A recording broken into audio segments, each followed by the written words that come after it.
नमस्कार। लोकसभा चुनाव को लेकर बड़ा उलटफेर सामने आ रहा है। कांग्रेस अध्यक्ष को लेकर बड़ा फैसला लिया गया है और विपक्ष को लेकर यहां पर बात की जाए तो किसे पीएम चेहरा बना सकते हैं आज लोकसभा चुनाव, तो फिर क्या कुछ आंकड़ा बनेगा, बीजेपी का मिशन 2024 क्या होगा, सभी 543 सीटों पर बड़ा उलटफेर सर्वे सामने आ रहा है। बात कर लेते हैं कांग्रेस अध्यक्ष को लेकर, माना जा रहा है कि काफी बड़ा फैसला हो सकता है और इस पर अगर बात की जाए तो यहां पर राहुल गांधी को लेकर यहां पर अध्यक्ष पद को चुनाव पर सर्वे है और इस पर 40% राहुल गांधी को कांग्रेस अध्यक्ष के तौर पर देखना चाहते हैं। अशोक गहलोत यहां पर राजस्थान के मुख्यमंत्री हैं और कभी भी वो मुख्यमंत्री पद से इस्तीफा दे सकते हैं और कांग्रेस अध्यक्ष के लिए चुनावी मैदान में उतर रहे हैं। और शशि थरूर को लेकर भी यहां पर बड़ा फैसला है और इस पर अगर बात की जाए तो 11% यहां पर शशि थरूर को यहां पर देखना चाहते हैं कांग्रेस अध्यक्ष के तौर पर और इनमें से कोई नहीं। इसमें अगर बात की जाए तो मध्य प्रदेश से कमलनाथ और यहां पर दिग्विजय सिंह का नाम भी सामने आ रहा है।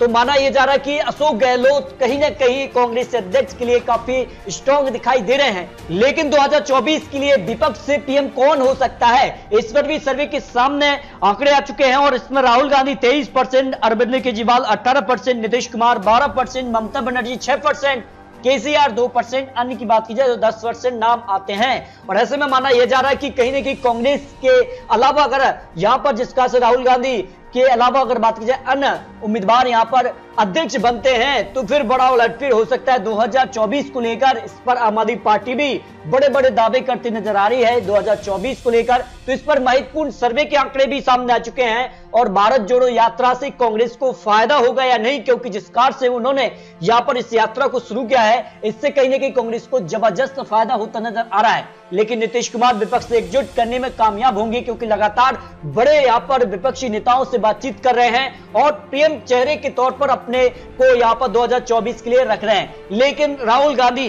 क्या 2024 में पीएम चेहरा बनते हैं तो फिर कांग्रेस की नैया पार लगा पाएंगे नहीं, कितनी सीटें उनके पाले में जा सकती हैं, क्योंकि 2014-2019 में वो जरूर फैल रहे हैं लेकिन 2024 को लेकर क्या कुछ आंकड़ा बनेगा। सियासी माहौल में तो बीजेपी काफी आगे दिखाई देती है लेकिन जिस कार से आम आदमी पार्टी ममता बनर्जी हो या फिर भारत जोड़ो यात्रा से कांग्रेस भी यहां पर काफी आगे दिखाई दे रही है। तो ऐसे में क्या आंकड़ा बनेगा 2024 को लेकर, विपक्ष के लिए क्या आंकड़े बनेंगे, बात कर लेते हैं सभी राज्यों के लिए। अंत में आपको महा ओपिनियन पोल के आंकड़े भी दिखाएंगे आज चुनाव लोकसभा के लिए। तो फिर कौन बनने जा रहा है पीएम, दिल्ली की 7 सीटों पर 6 बीजेपी और 1 आम आदमी पार्टी के पक्ष में सीट जा सकती है, जबकि पश्चिम बंगाल की 42 सीटों पर काफी बड़ा उलटफेर हो रहा है। बीजेपी यहां पर 17 सीटें, टीएमसी 25 सीटों पर आ सकती है। जम्मू कश्मीर की 6 सीटों में से बीजेपी 3 सीट, 1 सीट पीडीपी और 1 सीट यहां पर नेशनल कॉन्फ्रेंस, 1 सीट कांग्रेस के पक्ष में जा सकती है। तेलंगाना पर भी 17 सीटों पर लोकसभा चुनाव होने हैं और ऐसे में बीजेपी यहां पर काफी स्ट्रॉन्ग तैयारी में है और ऐसे में माना जा रहा है कि यहां पर बड़ा उलटफेर हो सकता है। बीजेपी यहां पर 5 सीटों पर कमल खिला सकती है, 3 सीटों पर एआईएम पार्टी और 3 सीटों पर कांग्रेस, 6 सीटों पर टीआरएस पार्टी को जीत मिल सकती है। उत्तराखंड की सभी 5 सीटों पर भारतीय जनता पार्टी पूर्ण रूप से कमल खिलाती नजर आ रही है। विधानसभा चुनाव में भी यहां पर बड़ी जीत हासिल हुई थी, इस दम पर भारतीय जनता पार्टी सभी सीटों पर जीत हासिल कर सकती है।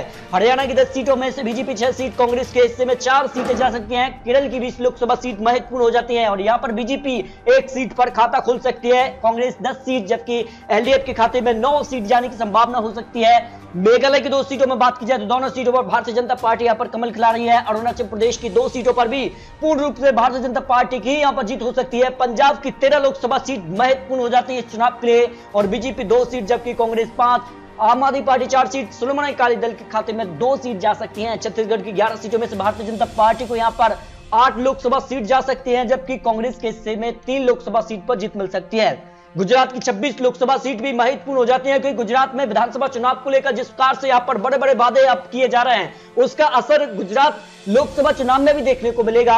भारतीय जनता पार्टी को यहां पर 1 सीट का नुकसान हो सकता है या सभी सीट पर जीत हासिल कर सकती है। फिलहाल बीजेपी 25 सीट, जबकि आम आदमी पार्टी को 1 सीट पर जीत मिलने की संभावना हो सकती है। मिजोरम की 1 सीट पर भारतीय जनता पार्टी पूर्ण रूप से कमल खिला रही है। राजस्थान की 25 सीटें काफी महत्वपूर्ण हो जा रही है क्योंकि यहां पर बड़ा उलटफेर होने जा रहा है और यहां पर भारतीय जनता पार्टी को 22 सीट मिल सकती है, कांग्रेस को 2 सीटें, 1 सीट अन्य के खाते में भी जा सकती है। महाराष्ट्र की 48 लोकसभा सीट भी काफी महत्वपूर्ण हो जाती है क्योंकि महाराष्ट्र में बड़ा उलटफेर हो चुका है और महाराष्ट्र में अब शिंदे गुट प्लस बीजेपी सरकार है, जबकि यहां पर बात की जाए तो कांग्रेस को यहां पर 5 सीट, जबकि एनसीपी को 8 सीट, शिवसेना 4 सीट, बीजेपी को जबरदस्त फायदा 31 लोकसभा सीट पर जीत हासिल कर सकती है। हिमाचल प्रदेश की 4 लोकसभा सीट में से बीजेपी 3 लोकसभा सीट, 1 सीट पर कांग्रेस को जीत मिल सकती है।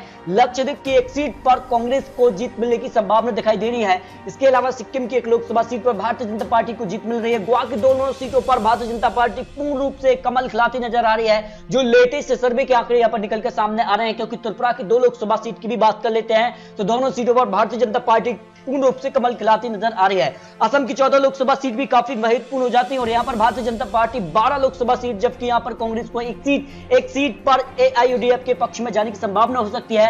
बिहार की 40 लोकसभा सीट भी काफी महत्वपूर्ण हो जाती है, क्योंकि बिहार में भी बड़ा उलटफेर हो चुका है। बिहार में बीजेपी को झटका रहा है, जबकि नीतीश प्लस आरजेडी सरकार है और ऐसे में बिहार में अब फायदा हो रहा है। यहां पर महागठबंधन को तो बीजेपी यहां पर 10 से 16 सीट पहुंच रही है, जबकि जेडीयू को 14 सीट तक और आरजेडी को यहां पर 9 सीट, 1 सीट पर कांग्रेस को भी फायदा होता नजर आ रहा है बिहार के अंदर। उड़ीसा की 21 लोकसभा सीट की भी बात कर लेते हैं तो बीजेपी को यहां पर 8 लोकसभा सीट, जबकि बीजेडी को यहां पर 10 और कांग्रेस को 3 लोकसभा सीट पर जीत मिल सकती है। अंडमान निकोबार की 1 सीट पर भारतीय जनता पार्टी पूर्ण रूप से कमल खिला रही है। मणिपुर की 2 लोकसभा सीट में से 1 सीट कांग्रेस और 1 सीट पर बीजेपी को जीत मिलने की उम्मीद यहां पर लगाई जा रही है। आंध्र प्रदेश की 25 लोकसभा सीट भी महत्वपूर्ण हो जाती है लोकसभा चुनाव को लेकर, जिसका से दक्षिण भारत को लेकर अब बड़े बड़े वादे और बड़े बड़े फैसले किए जा रहे हैं। तो भारतीय जनता पार्टी 8 सीट, जबकि वायएसआर को 10 लोकसभा सीट, टीडीपी को यहां पर 3 लोकसभा सीट और कांग्रेस को 4 लोकसभा सीट पर जीत मिल सकती है। तमिलनाडु की 39 लोकसभा सीट में से भारतीय जनता पार्टी 3 लोकसभा सीट पर जीत हासिल कर सकती है। डीएमके के पक्ष में 15,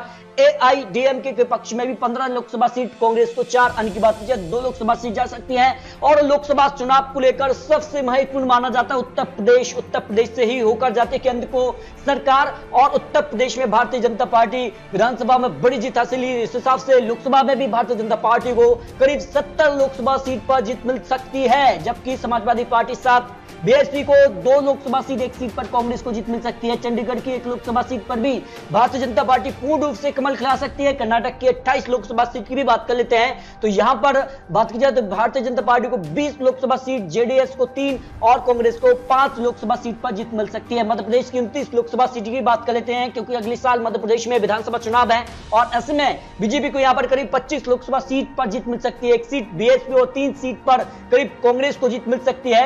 इसके अलावा बात की जाए तो झारखंड की 14 लोकसभा सीट में से बीजेपी को यहां पर 9 लोकसभा सीट पर जीत मिल सकती है, जेएमएम को 3 और कांग्रेस को 2 सीट पर जीत मिल सकती है। इस तरह से अगर बात की जाए तो सभी राज्यों के यहां पर विश्लेषण के बाद फाइनल ओपिनियन पोल लोकसभा चुनाव के लिए भारतीय जनता पार्टी यानी एनडीए को 292 से लेकर 312 सीट मिल रही है, यानी पूर्ण रूप से एनडीए आज लोकसभा चुनाव हो जाते हैं तो सरकार बना रही है, यानी हैट्रिक की तरफ प्रधानमंत्री मोदी जी बढ़ते नजर आ रहे हैं। जबकि यूपीए की बात की जाए तो यूपीए पहले से ज्यादा फायदा हो रहा है, लेकिन इतना फायदा नहीं है कि लोकसभा चुनाव आज तो यहां पर बहुमत का आंकड़ा मिल जाए। यूपीए की बात की जाए तो 118 से 138 सीटें मिल सकती हैं, जबकि अन्य की बात की जाए तो 117 सीटें अन्य के पक्ष में भी जा सकती हैं। इस तरह से अगर बात की जाए तो भारत जोड़ो यात्रा से कांग्रेस को फायदा हो रहा है, लेकिन कांग्रेस अध्यक्ष में भी यहां पर बात की जाए तो क्या गांधी परिवार से ही बनना चाहिए या फिर अन्य जिसमें अशोक गहलोत हैं, या फिर बात की जाए तो यहां पर मध्य प्रदेश से भी आ जाते हैं, यहां पर कमलनाथ हो, दिग्विजय सिंह हो, ऐसे बड़े नाम आते हैं। तो आपको क्या लगता है पंजाब के बाद क्या आम आदमी पार्टी का